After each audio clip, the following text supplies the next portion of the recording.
नमस्कार शेतकरी मित्रांनो, शेतकरी दादा यूट्यूब चॅनलमध्ये आपले सर्वांचे पुन्हा एकदा स्वागत. तर मित्रांनो, आज आपण बघणार आहोत सोयाबीनचे बाजारभाव.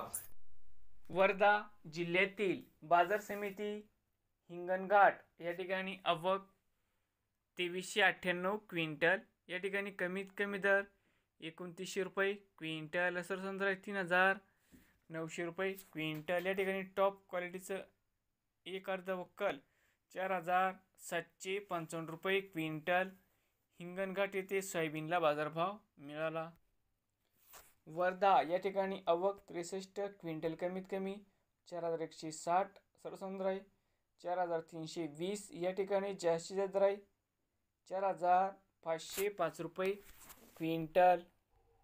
बाजार समिती सिंधी सेलू आवक 259 क्विंटल, कमीत कमी 4000 रुपये क्विंटल. सरसंद्रा 4350 रुपये क्विंटल. या ठिकाणी जास्तीत जास्त दर 4500 रुपये क्विंटल. नवीन आले असाल तर शेतकरी दादा यूट्यूब चॅनलला सबस्क्राईब करा रोज सोयाबीनचे व्हिडिओ बघण्यासाठी.